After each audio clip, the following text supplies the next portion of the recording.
NTNRML show with Walker and Ben. Glad to have you guys here. Cool idea here. We were just talking with Walker about something he's working on and we got interrupted. I think we should go back to that and talk about that example, and then it leads perfectly into what we were going to talk about today. So we were just getting started a few minutes ago and then someone calls you. Can you just share what that is and what's going on? Well, a week back, I went and looked at a property here in Utah with, ideas of wholesaling it to a developer, but the property's right over top of the fault line. The agent just called me back a few minutes ago. He's saying the seller is super motivated and he wanted to know where I stood on that property and how we could move forward. And I don't know how we can move forward, but we can try and brainstorm. Yeah, I think that'd be awesome, because we're like, well, what could you put there? And it sounds like we don't have all the details. At least I don't. So you're just telling me about it, but maybe you can't build a house on it. Maybe like there's some restrictions or considerations. He seems to think that you can. Well, let's use this as an example. It's like, okay, let's think about solving this problem, because all problems are opportunities. They can be turned into opportunities. So I got two clips, and it happens to be by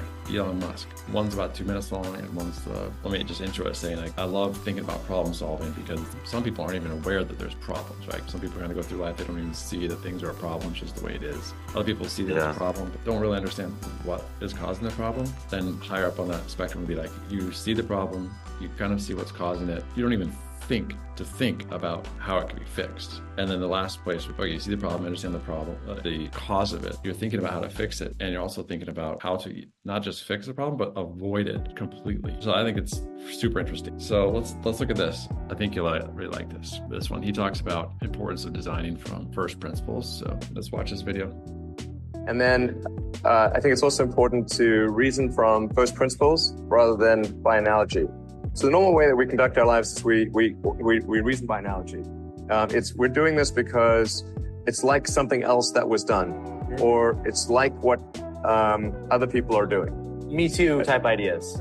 Yeah, slight iterations on a theme, and it's kind of mentally easier to reason by analogy rather than from first principles. But by first principles is kind of a physics way of looking at the world.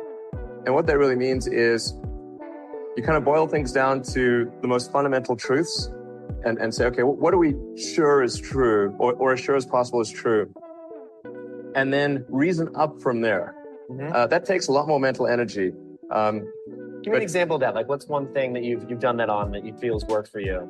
Sure. So somebody could say, in fact, people do, that battery packs are really expensive, and that's just the way they'll always be, because that's the way they've been in the past. You're like, well, no, that's pretty dumb, because if you applied that reasoning to anything new, then let's stop there. And he goes into just breaking this down to first principles. What are the components of a battery pack? And then at the moment, it's expensive to assemble all those things. But like, if you break each one of them down to the atomic level, this element, those actually don't cost that much. It's just how do we get them all together in a cost-effective way? That's cool. I was just thinking about this yesterday, this idea, because I was having some conversations with some fellas. I don't know what we were discussing, but there's a little bit of two sides of the argument. Yeah. And they kept bringing up like personal experiences as their reasoning, and I was just crying inside because it was so irrelevant. We're talking about some global topic, and they're like, well, in my kindergarten class, it was like this. Oh my gosh. I was just dying. They're doing so much. But this is the same thing. It's like that he was using that as his analogy to the rest of the world instead of basing off the first principles. Yeah. Okay, cool. Let's watch the second one. I enjoy the second one even just as much. Reporters interviewing him at his launch site, Starlink probably, or SpaceX. Thank you. Yeah, this is SpaceX. This one's cool. Everyone's wrong. No matter who you are, everyone's wrong some of the time. The most common error of a smart engineer is to optimize a thing that should not exist. Why would people do that? Well, everyone's been trained in high school and college that you got to answer the questions, convergent logic. So you can't tell a professor your question is dumb, or you'll get a bad grade. You have to answer the question. So everyone's basically, without knowing it, they got like mental straitjacket on.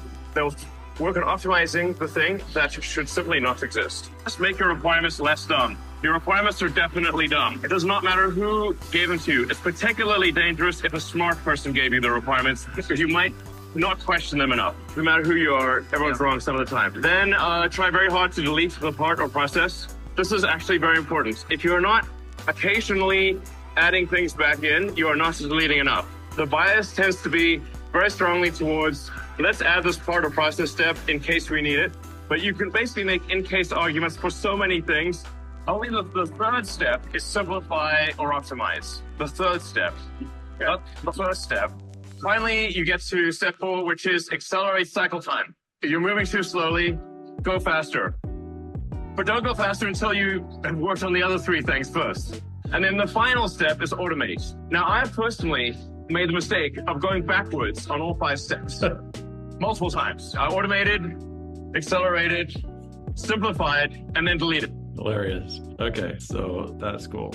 That was really good. That was like high level Yeah. points that have been boiled down. Super high level operating strategies. Yeah, I mean that's a genius right there. Like smart enough to know the requirements aren't even necessarily the most important thing. It can be required by somebody, but that may not be relevant to the actual goal. Later in that same interview, he talks about how they had these floor mats or something inside the Tesla Roadster, and the guy who wrote the requirements was no longer at the company. And so the battery pack team, the assembly team, or the cabin team, and they're like, "What are we doing? Why are these here?" And like, well, it's because it's part of the requirements. Like, and they kind of dig down and figure out it was actually a requirement from the other team, and no one even knew why they were assembling it. They had it in there and they're having trouble with it, and they're like digging into this, like, why is this even here? Like, I don't know, it's just part of the spec that we have to assemble. And like, why is this even here? Finally, after it's in production causing problems, and they did the test, it didn't even make a difference. It was causing all these troubles for something that didn't even need to be there, and the person who said it needed to be there isn't even there anymore, and so nobody even knows why. So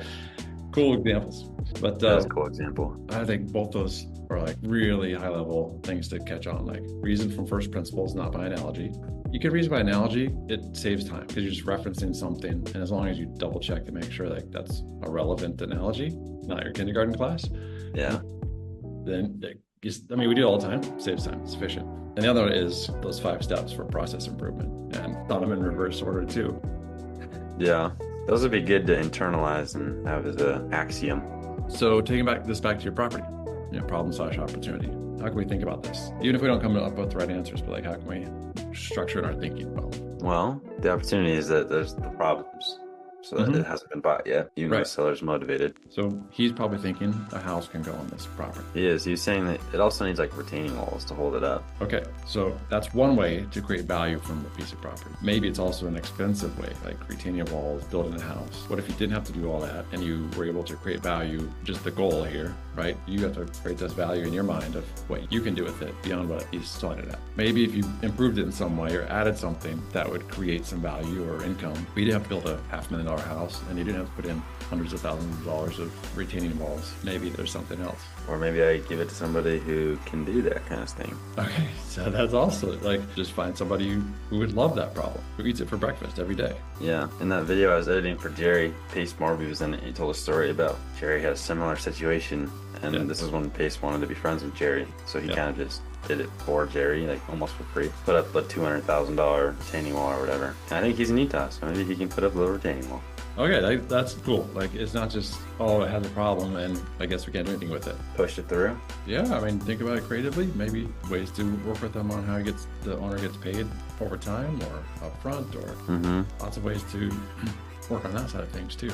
I think this is where the opportunity, especially going forward in the world, is if your mindset is following rules. I'm just going to do what I'm told or do what I learned by process or just memorization. In a dynamic world, you have almost no chance of making good decisions because you're not deciding anything about almost relevant information. It might not even be useful, but it's also like not even relevant maybe. If we're like using the kindergarten class example, you learned where to sit during milk snack time. If that's informing your decision in the future, it's not useful and it's not relevant. No, it's not.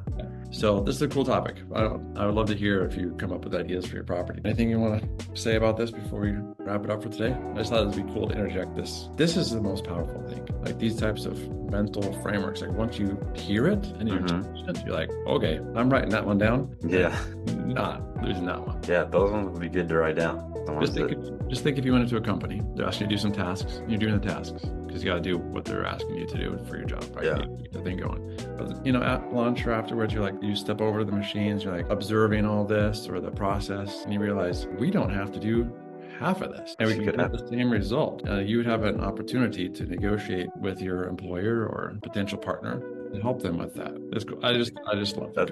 That's a good example of where the opportunity is by thinking this way. Yeah. Even if you're in a Yeah. regular mundane situation, you can get yourself out of that by thinking like this. Okay.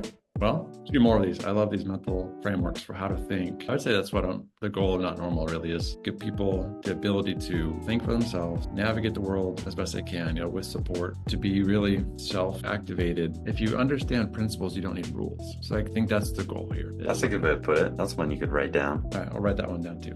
Yeah.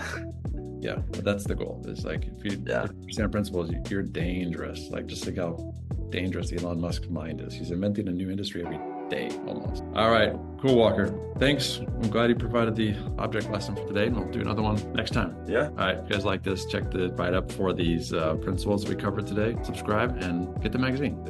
That's what's in there. It's principles like this, actionable steps, to way to interpret the world and take steps going forward. All right. All right. Thanks, Walker. See you on the next one. See ya.